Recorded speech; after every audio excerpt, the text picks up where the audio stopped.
మామూలుగా ఒక normal person 6 to 8 hours పడుకుంటారు. అందులో వాళ్ళకి ఒక 1 అవర్ స్లీప్ గానీ, 2 అవర్స్ స్లీప్ గానీ డిస్టర్బ్ అవుతే అది నిజంగా ఎఫెక్ట్ చూపిస్తుందా సార్ వాళ్ళ పైన? ఏదైనా సరే ఈ నిద్ర ఒక్కరోజు తగ్గడం వల్ల పెద్ద డిఫరెన్స్ కాకపోవచ్చు. ఓకే. కానీ అది కన్సిస్టెంట్గా జరుగుతుందా అంటే ఏమవుతుందంటే స్లీప్ డెట్ అంటారు. అంటే ఓకే. మనకు రోజు ఒక 7 అవర్స్ పడుకోవాలి, మన బాడీకి రిక్వైర్మెంట్. రోజు మనం 5 అవర్సే పడుకుంటున్నాం. ఇది ఏం చేస్తారంటే జనరల్గా సో ఒక 6 days into 2 ఎంత అయింది 12 అవర్స్. సో ఆదివారం మార్నింగ్ నుండి రాత్రి దాకా పడుకుంటారు, కొంతమంది చేస్తుంటారు.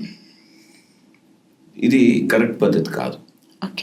ఓకే, అంటే ఆ డెట్ అక్యుములేట్ చేసుకొని అంటే మన body requires lot of relaxation daily. అంటే మన ఫోన్ని రోజు ఛార్జింగ్ పెట్టకుండా ఓన్లీ రోజు 30 minutes పెట్టేసి ఓకే ఆ తక్కువ బ్యాటరీతో మనం వర్క్ చేసుకోవడం కన్నా కూడా ఫుల్ ఛార్జింగ్ పెట్టుకొని కంప్లీట్గా హ్యాపీగా ఏ టెన్షన్ లేకుండా ఎప్పుడెప్పుడు బ్యాటరీ అయిపోతుందని చూసుకోకుండా సో చక్కగా 7 hours పడుకొని రోజు ఆ సిస్టమేటిక్గా వెళ్ళిపోవాలి. ఓకే, అట్ ఎనీ కాస్ట్ నేను ఆ 7 hours పడుకోవాలి. Okay, and at the same time ముందు చెప్పినట్టుగా అటే స్ట్రెచ్లో పడుకోవాలి. ఓకే, ఇప్పుడు మామూలుగా ఇలా డిస్టర్బ్ అవుతుంది కదా సార్, ఆ సైకిల్ని ఎలా రీస్టోర్ చేసుకోవాలి సార్? అదే దాన్ని స్లీప్ డెట్ అంటారు.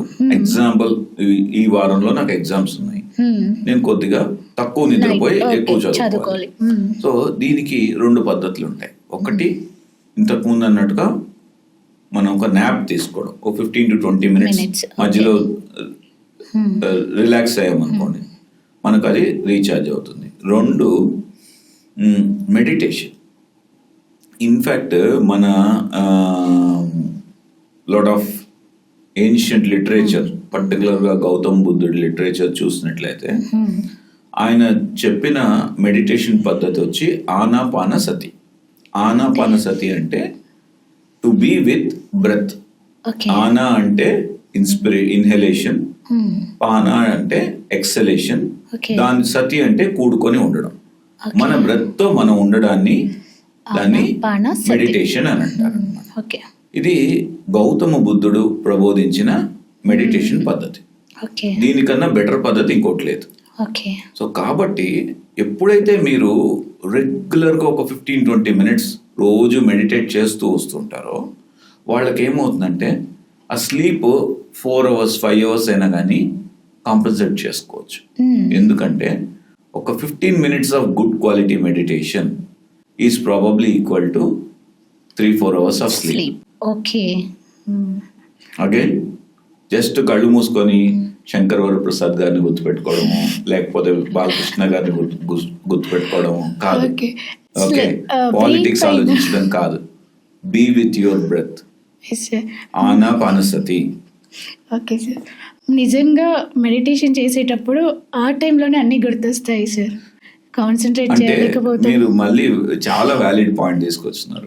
మెడిటేషన్ కి ఇంకా సంవత్సరాల నుండి అనుకుంటుంటారు, ఇంకా తప్పకుండా ఇంకా కూర్చోవాలని ఒకరోజు కూర్చుంటారు.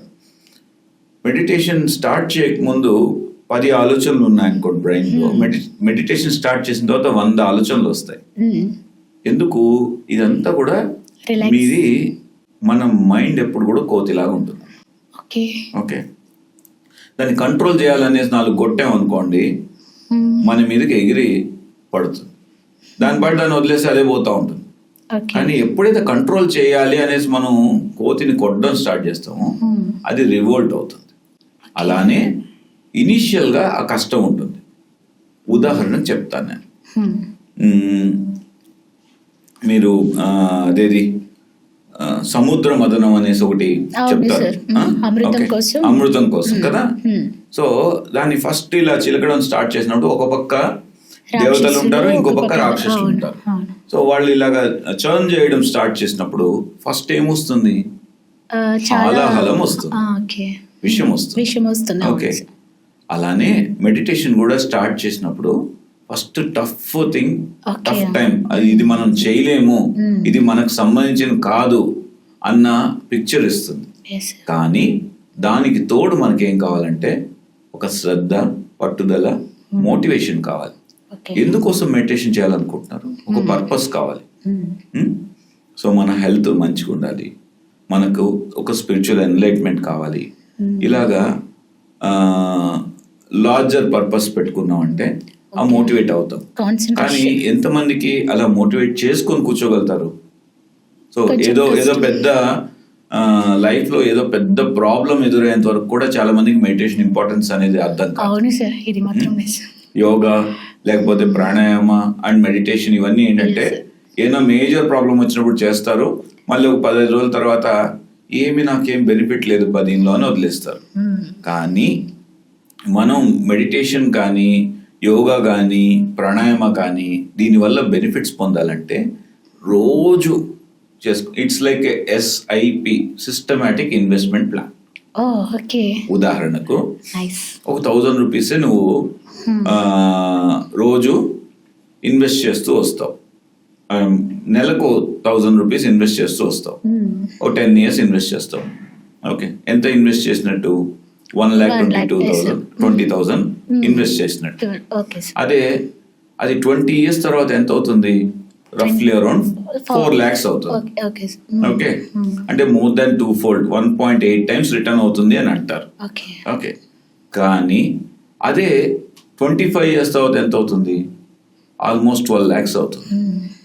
అంటే మనం రోజు ఇన్వెస్ట్ చేసే కొద్దికి మన ఆరోగ్యం కానీ మన యొక్క ఓవరాల్ బెనిఫిట్స్ ఫ్రమ్ మెడిటేషన్ అనేది కానీ మల్టిప్లై అవుతూ వెళ్తుంది.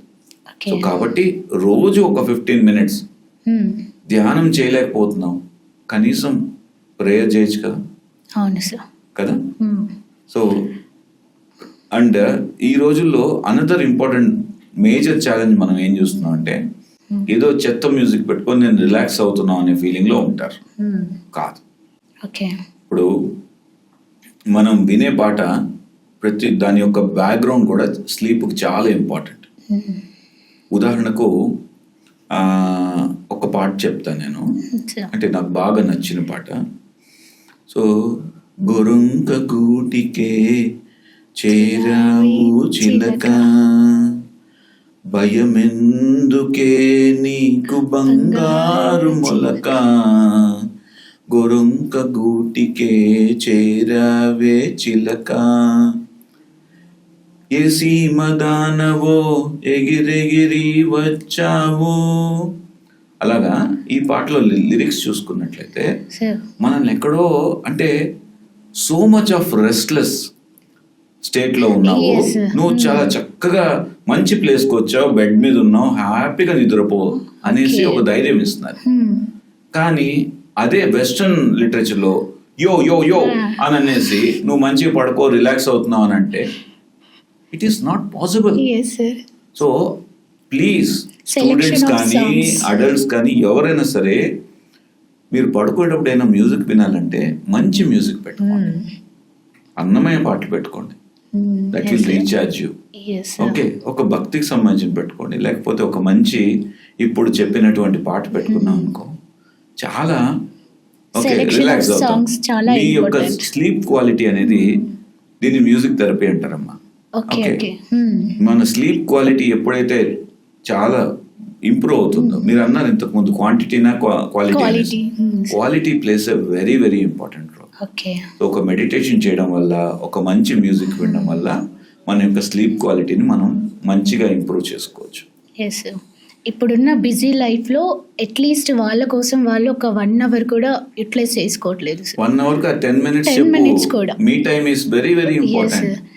డైలీ 10 minutes ఒక జర్నలింగ్ చేయండి, 10 minutes మీరు మీ టైం పెట్టుకోండి, మీరు మొత్తం ప్రపంచాన్ని మర్చిపోండి. What is Vijay, what is Roopa, what is who am I అనేసి రామకృష్ణ పరమహంస గారు అడిగేవారు అనమాట. ఓకే, రమణ మహర్షి గారు, రామకృష్ణ పరమహంస గారు, వీళ్ళందరూ కూడా ఏంటంటే మనల్ని మనం తెలుసుకోవాలి. హూ am I అంటే, హూ am I అంటే నేను విజయ్ కుమారా, ఐడెంటిఫికేషన్. బట్ ఈ యొక్క శరీరం పేరు Vijay Kumar, but who am I? Okay, అంటే నేను ఆలోచించుకోగలుగుతున్నానంటే విజయ్ కుమార్ గురించి కూడా నేను ఆలోచించగలంటే there is something else. Yes. అది ఆత్మ, సోల్ కాన్షియస్నెస్ అంటారు అనమాట. ఈ సోల్ కాన్షియస్నెస్కి వెళ్ళామంటే సోల్ ఈస్ లైక్ ఒక బౌల్ ఆఫ్ ఎనర్జీ. అది దాన్ని ఎవరు డిస్ట్రాయ్ చేయలేరు అనే ఒక ఎరుక, అవేర్నెస్ అంటారు. ఆ అవేర్నెస్ ఎప్పుడైతే వస్తుందో అప్పుడు overall health, overall spiritual enlightenment అనేది ఆటోమేటిక్ వస్తుంది. ఉదాహరణకు నేను నీతో మాట్లాడుతున్నాను, నిన్ను నేను రెస్పెక్ట్తో ఎప్పుడు మాట్లాడగలుగుతాను? నన్ను నేను రెస్పెక్ట్ ఇచ్చుకోగలిగితే నిన్ను రెస్పెక్ట్ ఇచ్చి మాట్లాడగలుగుతాను, అవునా? అదే మరి నాలో ఉన్నది నువ్వే, నీలో ఉన్నది నేనే అనేసి మొత్తం కానీ చూడగలిగితే అసలు ప్రపంచంలో ఇబ్బందులు ఉండవు. ఓకే, ఈగో ప్రాబ్లమ్స్ ఉండవు. అసలు కాంపిటీషన్ పక్కన పెట్టేసి అసలు కాంప్లికేషన్స్ అండ్ ఓవరాల్ ఇష్యూస్ అనేది ఉండవు ఎవరికి కూడా. సో కాబట్టి కొంచెం మనం ఇంత వెస్టర్నైజ్ ఆర్ మోడర్నైజ్ వరల్డ్ లో ఉన్నప్పటికి కూడా మనకు మనం మీ టైం ఇచ్చుకుంటే మనం కరెక్ట్ పద్ధతిలో వెళ్తున్నామా లేదా చూసుకోగలం. దాన్ని సెట్ చేసుకుంటే ఆటోమేటిక్గా స్లీప్ బెటర్.